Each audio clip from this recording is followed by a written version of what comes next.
Kwa majina naitwa Mrisho Goa, mwenyekiti wa serikali ya mtaa wa Yangeyange kata hii ya Msongola ambayo iko halmashauri ya jiji la Dar es Salaam. Kwanza kabisa nitoe masikitiko makubwa kwa tukio hili ambalo limetokea katika mtaa huu wa Yangeyange kata ya Msongola siku ya jana ya tarehe 18 majira ya saa 4 asubuhi. Na tukio hili lilitokea baada ya mvua nyingi kunyesha. Kwa kunyesha mvua, lakini nikiwa hapa ofisini kwangu ambako ni opposite kabisa na hiyo shule, radi ikawa imepiga na tukaona watu sasa wanatoka kwenye haya maeneo wanakimbilia hapo shuleni. Lakini jambo la kushukuru, nikawa nimepigiwa simu na mlinzi wa shuleni kama sehemu ya taarifa kwamba kuna tukio limetokea hapa mwenyekiti, tunakuomba uje mara moja. Kwa hiyo nikawa nimetoka hapa na kuelekea kwenye eneo la tukio ambako shuleni hapo jirani.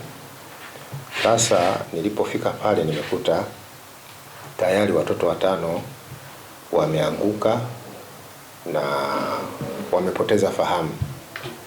Kwa hiyo tukafanya, na bahati nzuri hiki kituo cha afya nako kwa maana zahanati iko jirani pia na ile shule. Kwa tukafanya jitihada za kuwachukua watoto wote na kuwapeleka katika hii zahanati ambayo iko shuleni hapo. Jitihada za wataalamu wetu zilifanyika kwa hatua za awali kuona wanatambua vipi shida ya watoto iliyowafikia, na pale wakatupa taarifa kwamba watoto 3 kati ya wale watoto 5 wamefariki dunia pale. Kwa hiyo tukawa na watoto 2 ambao hali zao zilikuwa bado si nzuri. Na bahati nzuri wataalamu wetu wakawa wamefanya mawasiliano na hospitali ya wilaya ya Kivule ambako si mbali sana na hapa katika mtaa wetu. Kwa hiyo ikaja ambulance kwa kufanya jitihada sasa za kuwachukua majeruhi na kuwakimbiza katika hospitali yetu ya Kivule, lakini pia kuchukua hii miili ya marehemu na kuipeleka kwa lengo la kwenda kuihifadhi. Kwa kuwa tukio lile tulikuwa kwenye hatua zote, kwa hiyo tuliweza kufanya mchakato wa pamoja kutoka pale mpaka hospitali ya wilaya kwa ajili ya kwenda sasa kusindikiza na kushirikiana katika hatua zote za kuweza kuhifadhi miili pamoja na wale majeruhi kupata matibabu. Tunashukuru sana, madaktari wamefanya kazi yao vizuri, wamewajibika kufanya kazi yao kwa ufanisi, na wale watoto 2 ambao waliosalia pata huduma nzuri ambayo afya zao zikawa zinaendelea vizuri na wamepona, wamerejea katika afya zao za kawaida. Lakini jambo la kushukuru zaidi ni kwamba baada ya tukio lile kutokea, mkuu wa wilaya wetu ndugu Edward Mpogoro aliwahi kwa haraka sana kufika kwenye eneo.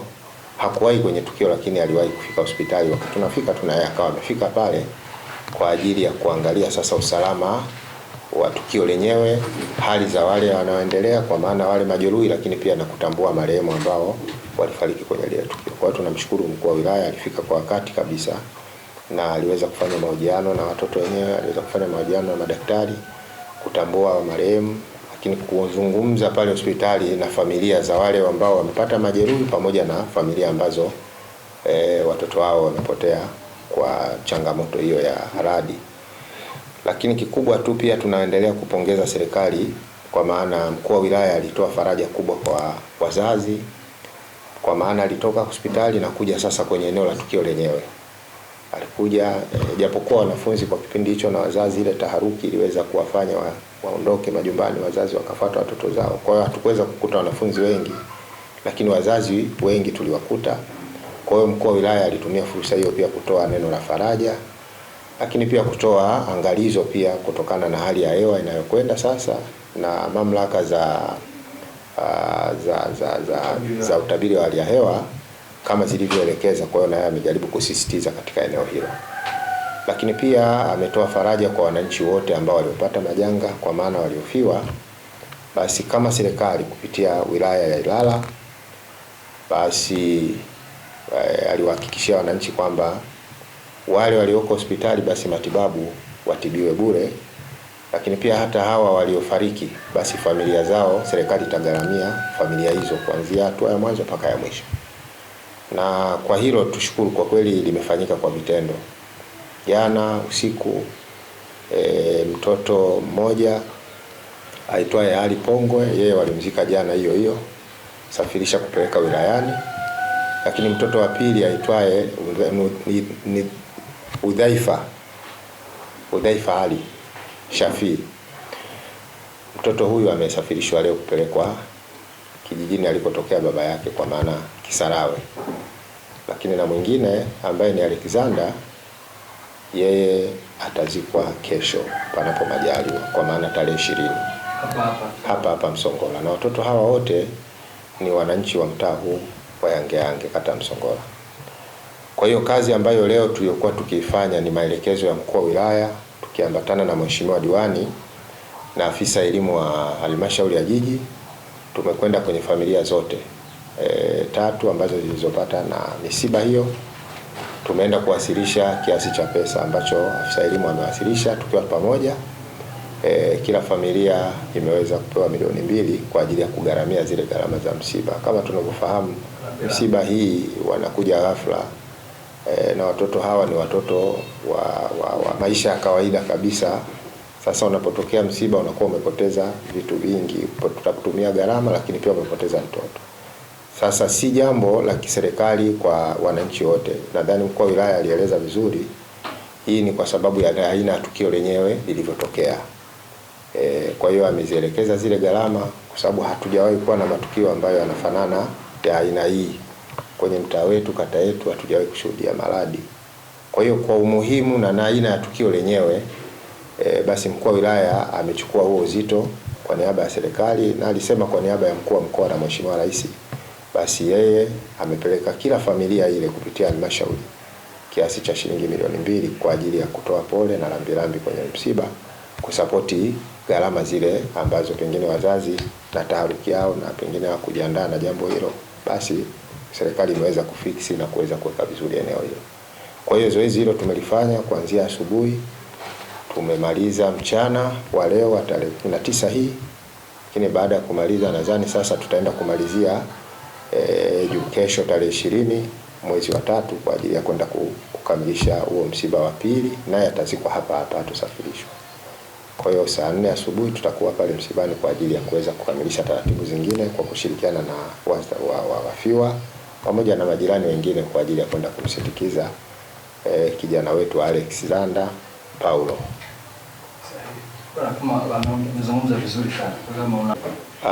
Mazingira kwanza tunaumita shumta kipindi hiki cha mchezo, lakini watoto hawa walikuwa breaki saa 4, na wakati tukio linatokea nilitazama na muda wa kazi.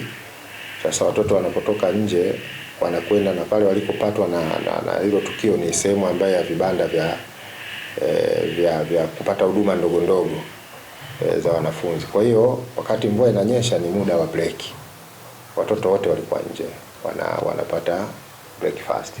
Kwa hiyo wao walijitenga, walikuwa sehemu ya mti mkwaju chini. Sasa mazingira yale nadhani na Mungu naye alipanga yake. Kwa hiyo radi ikashuka pale, ikawaacha wengine wa maeneo mengine, kwa hiyo ikashuka kwa wale watoto ambao waliokaa kwenye eneo lile. Na kama nilivyosema, 4 kati ya 5, basi 2 wakawa wamefariki na 2 Mwenyezi Mungu akutaka waende, wanaendelea vizuri, na hivi tunavyozungumza wameruhusiwa, wanaendelea vizuri, wako majumbani kwao. Yeah.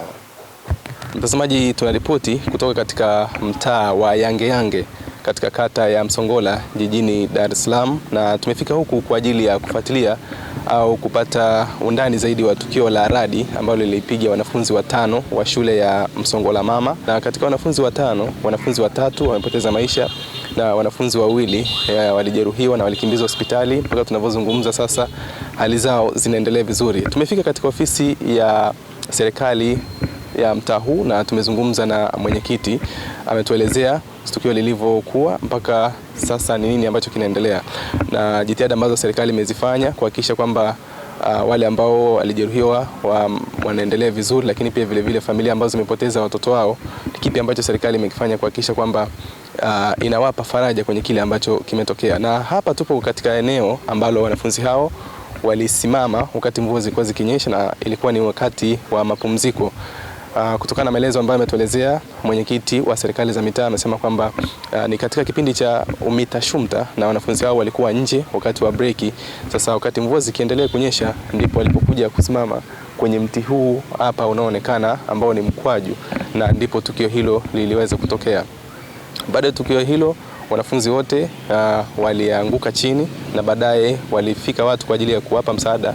Bahati nzuri kituo cha afya kiko mbali na eneo hili, kwa maana ya zahanati haiko mbali na hapa, walifikishwa, lakini na baadaye taratibu zingine ziliendelea za kuwapa msaada wa kiafya, lakini wale watatu walionekana wamepoteza maisha na wawili ndo walijeruhiwa. Jitihada zilifanyika za madaktari kuhakikisha kwamba hawa ambao wamejeruhiwa afya zao zinakuwa imara. Tutaendelea kukupa taarifa zaidi zinazojiri kutoka hapa. Mimi naitwa Abutwalib Mustafa, mwenzangu ni Vado TZA.